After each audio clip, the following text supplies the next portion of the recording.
So hello students, welcome to Alpha Maths with Rishabh. आपका आपके channel Alpha Maths with Rishabh में बहुत बहुत स्वागत है।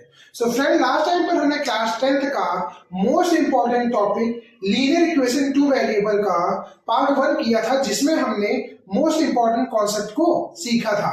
आज हम लीनियर इक्वेशन का पार्ट 2 करने जा रहे हैं, जिसमें लास्ट टाइम पर हमने जहां छोड़ा था वहीं से स्टार्ट कर रहे हैं। लास्ट टाइम मैंने आपको ग्राफिकल मेथड के स्टेप बताए थे और आज मैं उन ग्राफिकल मेथड पे उन क्वेश्चंस को आगे करूंगा। तो आइए फ्रेंड्स, मोस्ट इंपॉर्टेंट टॉपिक को सीखने के लिए हमारे साथ क्लास के एंड तक बने रहिए। सो आइए स्टार्ट करते हैं। लास्ट टाइम पर अगर आपने ध्यान दिया हो तो मैंने ग्राफिकल मेथड में आपको समझाया था, आपके पास में कम से कम आपके पास में दो लीनियर इक्वेशन आपको गिवन होंगी। उस लीनियर इक्वेशन में आप क्या करेंगे, आपको ग्राफिकल मेथड से शो करना पड़ेगा कि एक्स और वाई की वैल्यू वहां फ्रेंड्स क्या होंगी। तो आइए जरा बात समझते हैं। चलिए पहला क्वेश्चन देखिए, x plus 2y minus 4 equal to 0 है और दूसरा 2x plus 4y minus 12 equal to 0 है। तो सबसे पहले स्टूडेंट्स हम यहाँ पे क्या करेंगे, इन x और y की वैल्यू यानी x और y के साथ में जो कोएफिशिएंट है इनकी एक टेबल बनाएंगे। तो आइए सबसे पहले अगर आप ध्यान दें तो यहाँ पर इसको लिख सकते हैं x plus 2y minus 4 equal to 0 पहली इक्वेशन, दूसरी 2x plus 4y minus 12 equal to 0 दूसरी इक्वेशन। यानी अगर मैं यहाँ पे x और y की टेबल बनाऊं तो यहाँ पे x और y की टेबल बनाने पर क्या होगा, तो ये हो गया x, ये हो गया y। ठीक है स्टूडेंट, अब सबसे पहले जरा ध्यान दीजिएगा, मैं पहले x की वैल्यू 0 रखता हूँ। पहली कंडीशन मैंने x की वैल्यू 0 रखी। अब जब मैं x की वैल्यू 0 रखूंगा तो बताइए ये तो टर्म 0 हो गया, 2y माइनस 4 इक्वल टू 0, तो y की value student 2y equal to 4, y equal to 4/2 यानी कि 2। बोले समझ में आया? यानी पहले हमको पॉइंट मिले x और y के 0,2। तो दूसरी कंडीशन हम ले लेते हैं y की वैल्यू 0। दूसरी कंडीशन हम ले लेते हैं पहली इक्वेशन के लिए y की वैल्यू 0।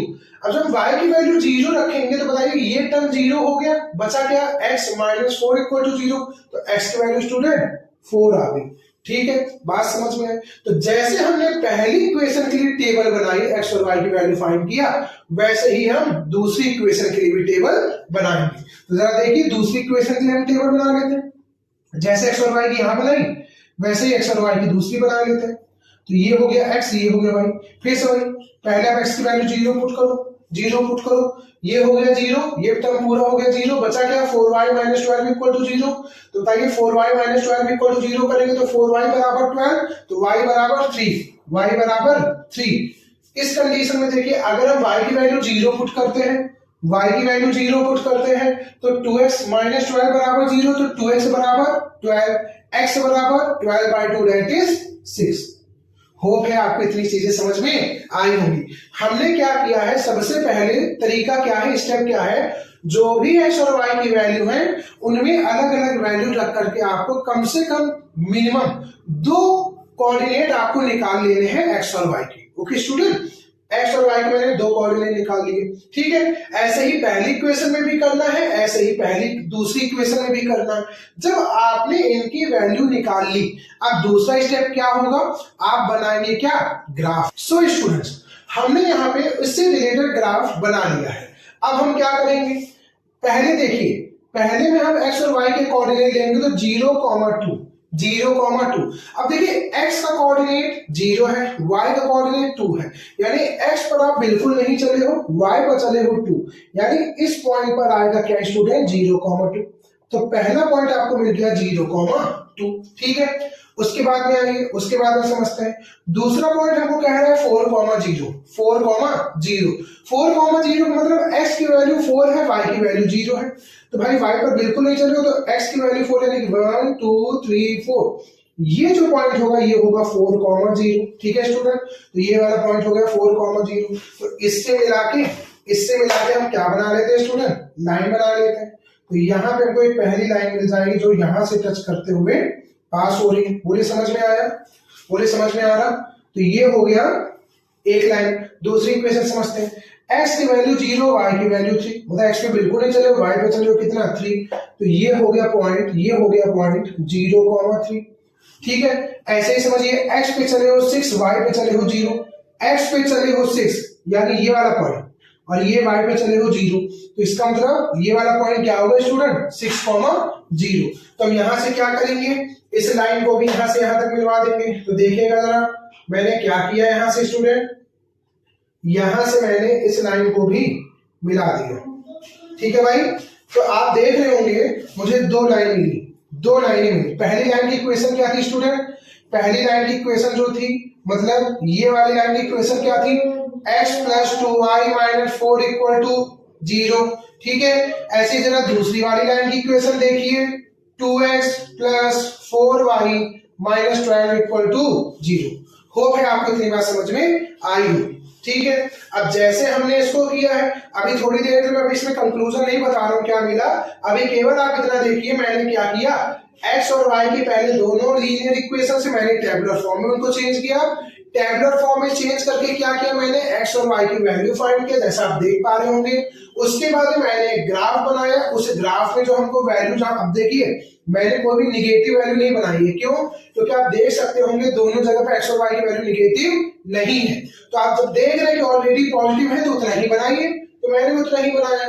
तो उसके लिए मैंने यहाँ पे x मैक्सिमम कहां तक है, 6 तक है, तो 6 डॉट बना लिए। ऐसे ही y कहां तक है, मैक्सिमम 3 तक है, तो 3 तक लाइन बना लिया। ठीक है स्टूडेंट, फिर मैंने क्या किया, 0,2। अब ऐसे समझिए x की वैल्यू 0 है, y की वैल्यू 2 का मतलब क्या, कि भाई x पे बिल्कुल नहीं चला गया है, y पर चला गया कितना 2, तो मैंने यहाँ 2 यूनिट चल ली। ठीक है, तो ये पॉइंट हो गया 0,2। होप है आपको इतनी बात समझ में अच्छे से आई होगी। अब जरा क्वेश्चन सेकंड देखिए, अभी कंक्लूजन में लास्ट में आकर के बताता हूं क्या कंक्लूजन इससे निकला। ठीक है, चलिए x + y = 3, x + y = 3 का मतलब अगर हम इससे इक्वेशन बनाए तो ये हो जाएगा x + y - 3 = 0। ऐसे ही अगर हम इसको लिखें तो 3x + 2y - 4 = 0। बोलिए स्टूडेंट समझ में आया, पहले हो गया x + y - 3 = 0, दूसरा हो गया 3x + 2y - 4 = 0। यहां से आपको x और y की वैल्यू फाइंड करना है, तो मैं x और y की वैल्यू निकाल लेता हूं। ये x हो गया स्टूडेंट और इधर हो गया y। ये पहली इक्वेशन के लिए और दूसरी इक्वेशन के लिए बना लेता हूं मैं। दूसरी इक्वेशन के लिए क्या हो जाएगा स्टूडेंट, दूसरी इक्वेशन के लिए भी मैंने यहां बना लिया x और y। बोलिए समझ में आया, ठीक है। पहली इक्वेशन के लिए ये हो गया, दूसरी इक्वेशन के लिए ये हो गया। अब ध्यान दीजिएगा, पहली इक्वेशन में x की वैल्यू अगर हम 0 रखें तो बताइए y की वैल्यू क्या होगी, भाई ये टर्म 0 हो गया तो y की वैल्यू 3, यानी ये आ गया।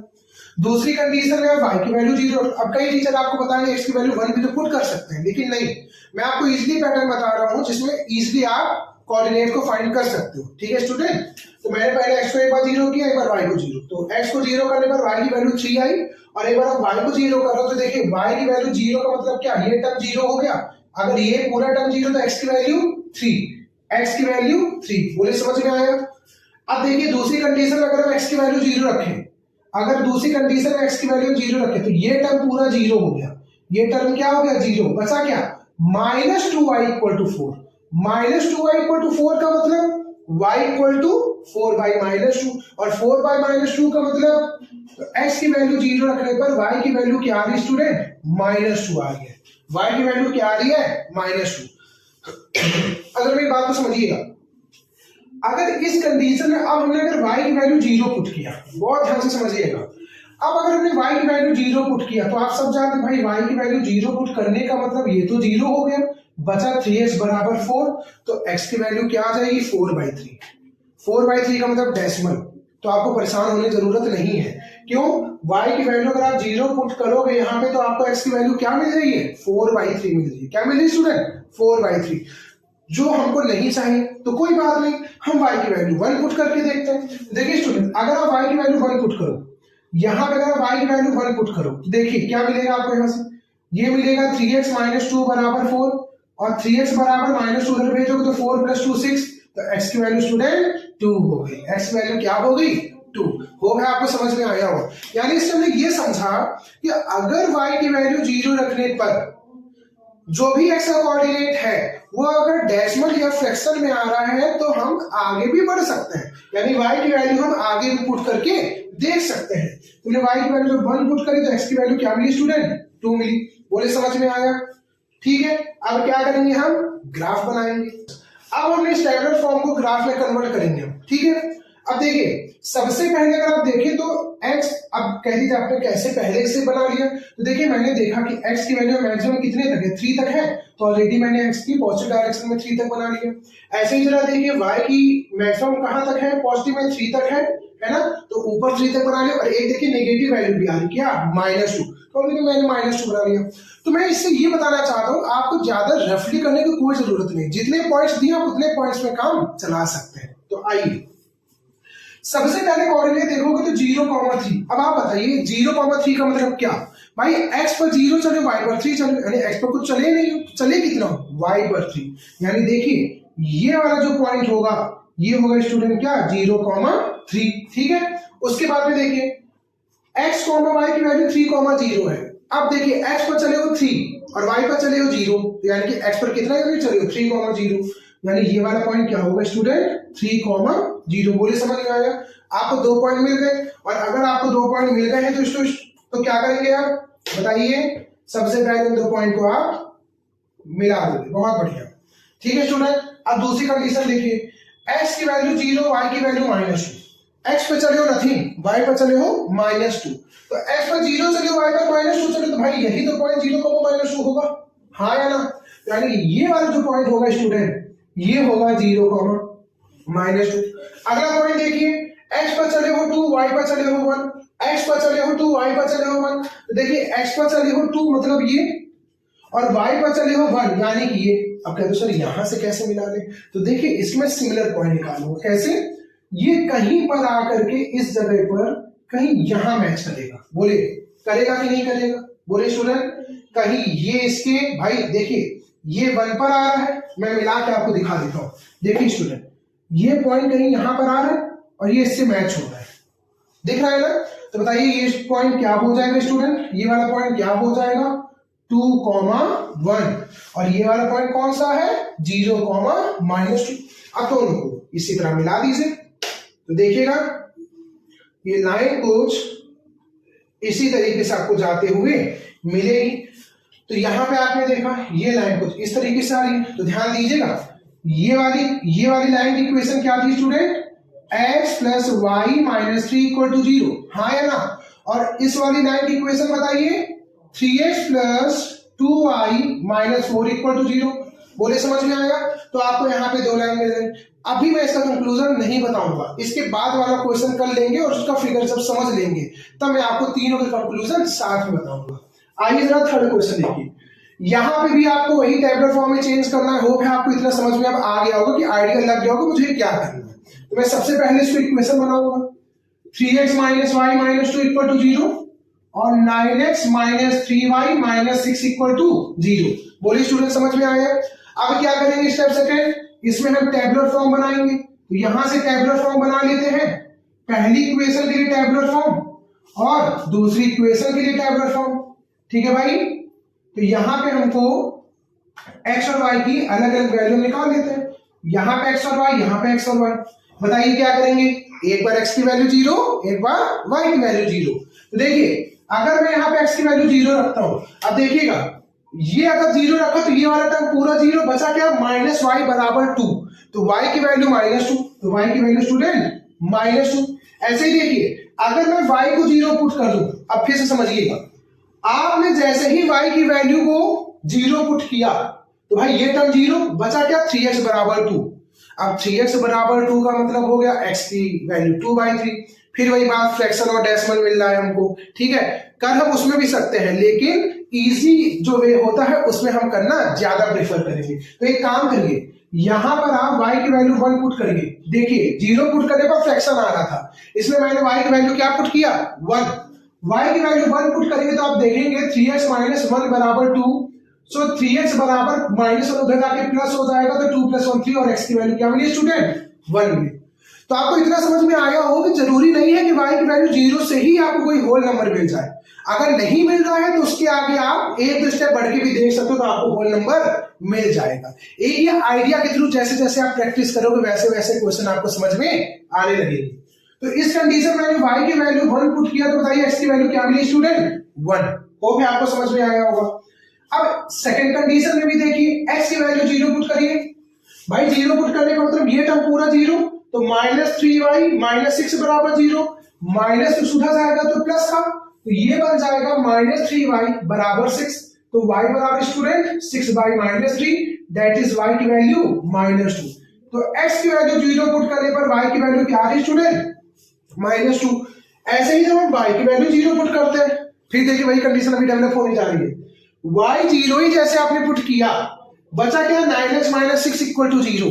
देखिए आपने जैसे ही यहाँ पे y की वैल्यू 0 पुट किया, क्या बचा? 9x - 6 = 0। तो x की वैल्यू बताइए 6/9, और जब सॉल्व करेंगे तो 2/3 आएगा, जो कि फ्रैक्शनल पार्ट है। तो हमें ऐसा नहीं करना है। तो उससे बचने के लिए कोई बात नहीं, y की वैल्यू 0 पे नहीं आ रहा है तो y की वैल्यू 1 पे आएगा। आइए देखते हैं। अगर आप y की वैल्यू यहाँ 1 पुट करो, देखिएगा अगर आप y की वैल्यू यहाँ 1 पुट करते हो तो आपको मिलेगा 9x माइनस, जैसे आपने यहाँ 1 पुट किया तो 9x - 3 बराबर 6, -3 उधर जाके प्लस हो जाएगा, तो 9x बराबर 9, तो x की वैल्यू स्टूडेंट 1। बोले समझ में आया? तो हमने क्या किया? y की वैल्यू 1 पुट किया, तो x की वैल्यू भी स्टूडेंट क्या आ रही है? 1 आ रही है। x की वैल्यू क्या आ रही है स्टूडेंट? 1 आ रही है। अब देखिए x की वैल्यू पहले 0 है, y की वैल्यू -2 है, मतलब x पर आप नहीं चले हो, y की वैल्यू क्या है स्टूडेंट? -2। अब देखिए -2 का मतलब क्या? निगेटिव डायरेक्शन में, तो ये हो गया -1, ये हो गया -2, यानी ये वाला पॉइंट क्या हुआ स्टूडेंट? 0, -2। ये वाला पॉइंट क्या हुआ? 0, -2। ठीक है। दूसरा देखिए x की वैल्यू 1 है, y की वैल्यू 1 है, तो कोऑर्डिनेट क्या बने? 1, 1। 1, 1 का मतलब ये y पर चले हो 1, ये x पर चले हो 1, तो कहीं पर इस जगह पर हमको मिलेगा स्टूडेंट 1, 1। ठीक है। तो हम क्या करते हैं? इन्हीं को मिला देते हैं। हम क्या करते हैं स्टूडेंट? इन्हीं को मिला देते हैं। तो जरा देखिएगा, तो ये लाइन हमको कुछ इस तरीके की मिलेगी। देख रहे हैं? ये लाइन हमें कुछ इस तरीके की मिलेगी। बोलिए समझ में आया? बोलिए स्टूडेंट समझ में आया? तो ये लाइन हमको कुछ इस तरीके की मिली। ऐसे जरा फिर से ध्यान दीजिए, x की वैल्यू 0, y की वैल्यू -2, तो फिर वही बात, x पे चले हो 0, y पर चले हो -2, फिर से यही पॉइंट आ जाएगा। x की वैल्यू 1, y की वैल्यू 1, तो यानी कि यहाँ पे भी x की वैल्यू 1, y की वैल्यू 1, यही वाला पॉइंट होगा। तो यहाँ पे आप देख पा रहे हो, क्या देख पा रहे हो? कि स्टूडेंट यही लाइन किसको शो कर रही है? 3x - y बराबर 2 को, और यही सेम लाइन किसको शो कर रही है? 9x - 3y बराबर 6 को। तो इससे क्या कंक्लूजन निकला, आइए सीखते हैं। हमने इन लाइन के बेस पर क्या क्या सीखा, आइए समझते हैं। पहले देखिए, पहले ग्राफ में आपको दिख रहा है ये दो लाइंस एक दूसरे के पैरेलल है। क्या है स्टूडेंट? पैरेलल। तो इस ग्राफ में हमको देखा ये दोनों लाइन जो थी, यानी दोनों इक्वेशन की लाइन क्या है? पैरेलल है। तो देखिए अगर कंडीशन पैरेलल की होती, यानी कि अगर किसी ग्राफ में दोनों इक्वेशन की लाइंस क्या हो? पैरेलल हो, तो इसका मतलब ग्राफिकली उसका मतलब क्या होता है कि दे नेवर मीट, ये कभी भी आगे जाकर के नहीं मिलेंगी। या पीछे भी बढ़ा दीजिए तो कभी ये दोनों नहीं मिलेंगी। तो ग्राफिकली इनका मतलब क्या हुआ? They never meet. दूसरी बात, इसका मीनिंग क्या है? भाई सिंपल बात है, अगर दोनों कहीं मीट नहीं करेंगे तो क्या आपको लगता है कि इनमें कोई कॉमन पॉइंट होगा? बिल्कुल भी नहीं। तो क्योंकि इनमें कोई कभी आपस में मिलेगा नहीं, तो कभी भी इनमें कोई कॉमन पॉइंट होगा नहीं। और अगर स्टूडेंट कॉमन पॉइंट नहीं होगा तो बताइए इनका कॉमन सॉल्यूशन भी 0। यानी कि यहाँ पे आपको क्या दिखेगा कि कोई कॉमन पॉइंट नहीं है, इसलिए कॉमन पॉइंट नहीं है, इसलिए इनका कॉमन सॉल्यूशन भी 0। तो यहाँ पे आप देखेंगे कि यहाँ पे हो जाएगा इस जगह पर, इस कंडीशन में हो जाएगा नो सॉल्यूशन। यानी यही वो कंडीशन होती है जब आपको सॉल्यूशन कैसा मिलता है? नो, एक भी सॉल्यूशन नहीं मिलता है। आइए जरा सेकंड वाला पॉइंट देखते हैं। यहां पे देखिए इस ग्राफ में लाइन, एक ये इक्वेशन की लाइन जा रही है, एक ये इक्वेशन की लाइन जा रही है। इस कंडीशन में दोनों लाइन स्टूडेंट क्या है? किसी एक पॉइंट पर इंटरसेक्ट कर रही है। देख रहे हैं? किसी एक पॉइंट पे दोनों एक दूसरे को इंटरसेक्ट कर रहे हैं। तो इसका मतलब क्या है? वो दोनों लाइंस कैसी हैं स्टूडेंट? क्रॉसिंग लाइंस है। दोनों लाइन कैसी हैं? क्रॉसिंग लाइंस है। और मतलब क्या हुआ? एक कॉमन पॉइंट आपको एटलीस्ट मिलेगा ही मिलेगा। भाई सिंपल सी बात है, दो लाइंस अगर कॉमन है तो उनमें आपको क्या एक पॉइंट कॉमन दिखेगा, और अगर एक पॉइंट कॉमन है तो बताइए सॉल्यूशन भी कितना होगा? एक कॉमन सॉल्यूशन होगा। इसीलिए हम यूनिक सॉल्यूशन इसको कहते हैं। यानी कि जब लाइन इंटरसेक्ट करती है तो उस कंडीशन में हमको सॉल्यूशन कैसा मिलता है स्टूडेंट? एक सॉल्यूशन मिलता है, यानी वही होता है यूनिक सॉल्यूशन। होप है आपको समझ में आ रहा होगा। अब हमारी लास्ट कंडीशन, जब एक लाइन के ऊपर दूसरी लाइन आ जाए, देख रहे हैं जो पहली लाइन थी वही दूसरी लाइन बन गई, तो ये कंडीशन कोइंसाइड की होती है। कोइंसाइड का मतलब एक के ऊपर एक लाइन, इसका ग्राफिकली मतलब ओवरलैप। ओवरलैप मतलब ऐसे हाथ है, इसी के ऊपर दूसरा हाथ ऐसे रख दीजिए, तो ये ओवरलैप कर रहे हैं। क्या कर रहे हैं स्टूडेंट? ओवरलैप कर रहे हैं। यानी जब एक लाइन के ऊपर से ही दूसरी लाइन आप गुजार देते हो, पास कर देते हो, तो उस कंडीशन में वो ग्राफिकली मतलब हो जाता है सेम लाइन या ओवरलैप। अब बताइए, अगर वो सेम लाइन है तो हर पॉइंट आपको कॉमन मिलेगा। भाई वो लाइन जितनी दूरी पर होगी उसमें हर एक पॉइंट क्या मिलेगा स्टूडेंट? आपको कॉमन मिलेगा। इसलिए वो कह रहा है every point on a line is a solution, यानी उस लाइन में जितने भी पॉइंट होंगे सारे क्या होंगे? सॉल्यूशन होंगे। और जब सारे सॉल्यूशन होंगे तो भाई एक लाइन में कई सारे पॉइंट होते हैं, इनफाइनाइट पॉइंट होते हैं। अगर ये इनफाइनाइट पॉइंट है तो बताइए ये वाली कंडीशन किसकी होगी स्टूडेंट? Infinite solution. किसकी होगी स्टूडेंट? Infinite solution. बोलिए समझ में आया कि कब सॉल्यूशन इनफाइनाइट होता है, कब सॉल्यूशन यूनिक होता है और कब सॉल्यूशन नो होता है। बोलिए बात समझ में आए। इनके लिए मैंने आपको देखिए हर में एग्जाम्पल भी दिए हैं, तो आपका ये काम है, ऑलरेडी मैंने समझा तो दिया, होप है आपको अच्छे समझ में आया होगा। आपका काम यह है कि जो मैंने एग्जाम्पल दिए हैं एक बार खुद से उनको प्रैक्टिस करें और इन क्वेश्चन को लगाने की प्रयास करें। स्टूडेंट अगर मैं लीनियर इक्वेशन की बात करूं तो उस लीनियर इक्वेशन में अलजेब्रिक मेथड होता है। वो अलजेब्रिक मेथड तीन टाइप से सॉल्व होता है। पहला मेथड होता है सब्स्टिट्यूशन मेथड, दूसरा मेथड होता है एलिमिनेशन मेथड और थर्ड मेथड जो होता है वो होता है क्रॉस मल्टीप्लिकेशन मेथड। आइए हम एक एक करके तीनों मेथड को बहुत अच्छे से समझते हैं। जरा पहले समझिए सब्स्टिट्यूशन मेथड क्या होता है। देखिए स्टूडेंट, सब्स्टिट्यूशन का मतलब क्या? सब्स्टिट्यूट, सब्स्टिट्यूट का मतलब जैसे आपको पता है pronoun is the substitute of noun. Noun की जगह पर अगर यूज कर दो तो क्या यूज कर सकते हैं? प्रोनाउन। तो अगर हम कहें तो प्रोनाउन क्या है अपने आप में? एक नाउन का सब्स्टिट्यूट है। तो यहां पे मैथ में कैसे सब्स्टिट्यूशन का यूज कर सकते हैं, जरा ध्यान दीजिएगा। सब्स्टिट्यूशन का मतलब है पहली इक्वेशन से किसी भी एक वेरिएबल की वैल्यू को फाइंड करके आप दूसरी इक्वेशन में पुट कर दीजिए। किसी भी, भाई दो वेरिएबल है हमारे पास में यहाँ पे x और y, तो x और y में आप किसी भी x की या y की वैल्यू को निकालें, मतलब फाइंड करें और उसकी वैल्यू को उठा के सेकंड इक्वेशन में पुट कर दें। समझ में आया? इसको कहते हैं सब्स्टिट्यूशन मेथड। आइए मैं करके दिखाता हूं आपको। तो जरा देखिए, एक काम करते हैं, पहली इक्वेशन को हम फर्स्ट लेट कर लेते हैं, दूसरी इक्वेशन सेकंड लेट कर लेते हैं।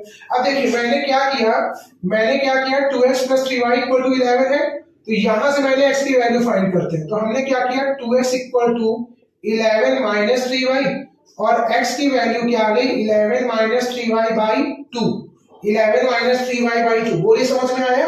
भाई मैंने क्या किया, यहाँ से 2x = 11 - 3y हुआ और x की वैल्यू यहाँ से 11 - 3y/2 हो गया। अब यहाँ से आप देख रहे हैं x की वैल्यू निकल चुकी है। अब हम इसको क्या करेंगे 2 में पुट करेंगे। यहाँ पे मैं लिख देता हूँ put the value of x, put the value of x in second. Second क्या? Equation second. ठीक है, तो मैंने क्या किया put the value of x in equation second. अब इक्वेशन सेकंड में आप x की वैल्यू पुट करें तो देखिए x + y = 5 लिखा है। x की जगह आप क्या रखेंगे 11 - 3y/2, ये तो हो गया x + y = 5। बोले समझ में आया?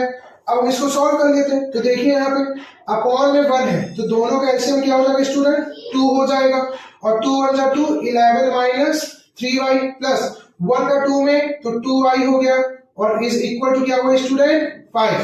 11 - 3, अब देखिए -3y + 2y क्या हो गया -y।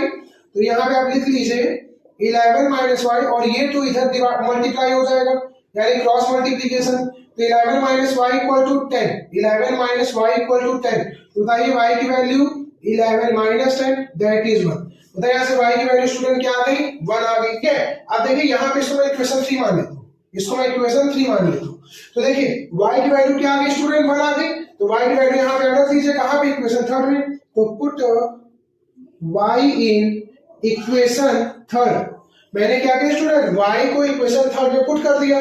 तो देखिए यहाँ से x की वैल्यू क्या आ गई स्टूडेंट x = 11 - 3। भाई y की वैल्यू 1 आ गई ना, तो 3 × 2 = 3, तो 11 में 3 माइनस करिए 8/2 यानी 4। तो बताइए x की वैल्यू क्या है स्टूडेंट 4। होप है आपको अच्छे समझ में आया होगा।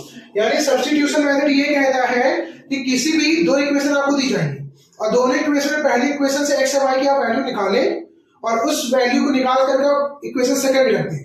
अब क्या जरूरी है कि इक्वेशन फर्स्ट से ही x और y की वैल्यू निकालें? तो ऐसा जरूरी नहीं है, आप सेकंड से भी निकाल सकते थे। यहां से x की वैल्यू निकाल दे, 5 माइनस वाई होता, उसको यहां पुट कर देते तो वैसे भी आ सकता था।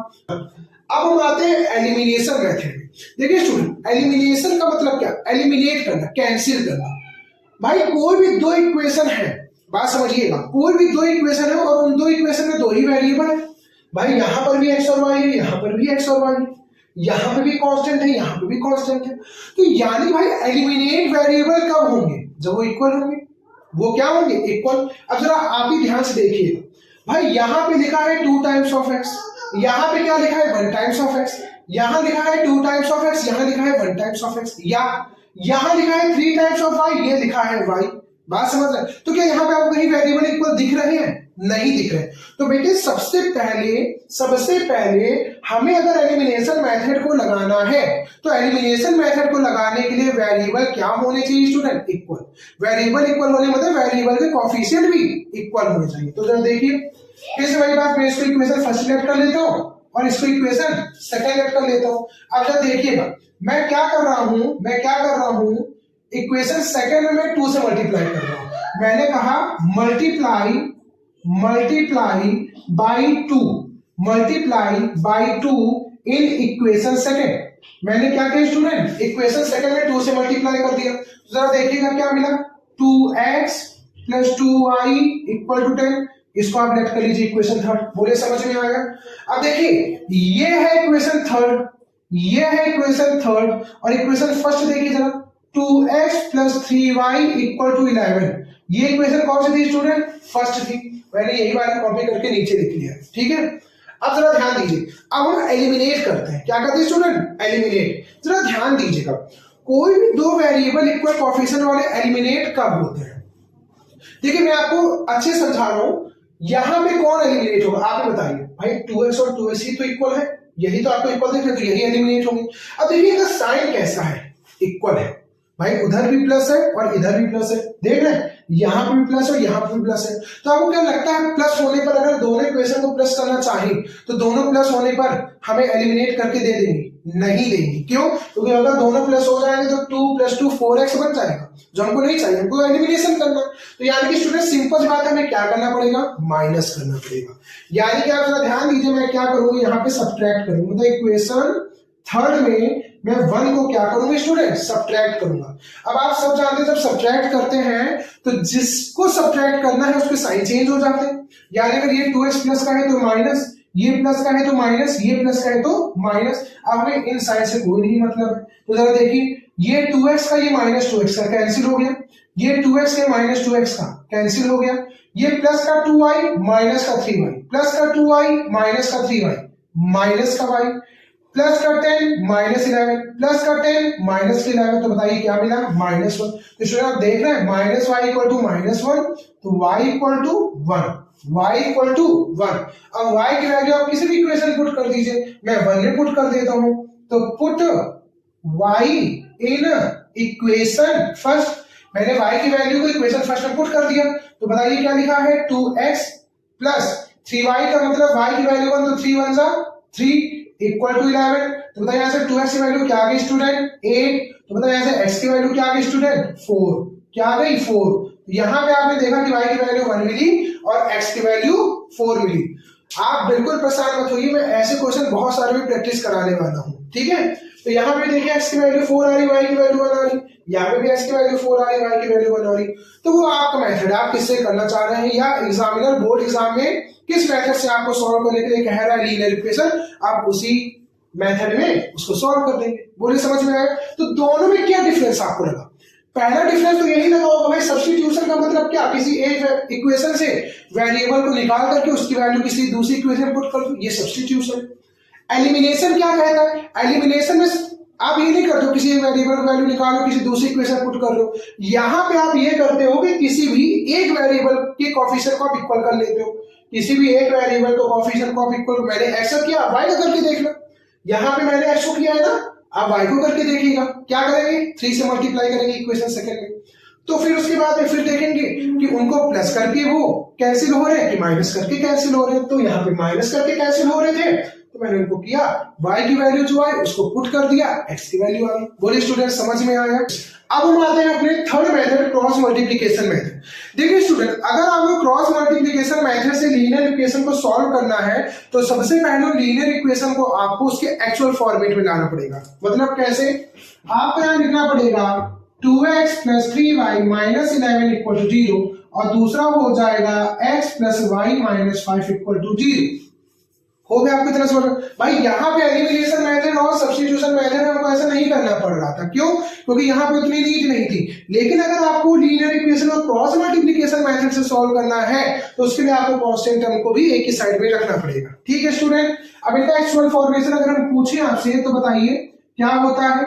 a1x + b1y + c1 = 0 और दूसरा हो जाएगा a2x + b2y + c2 = 0। बोले स्टूडेंट समझ में आया?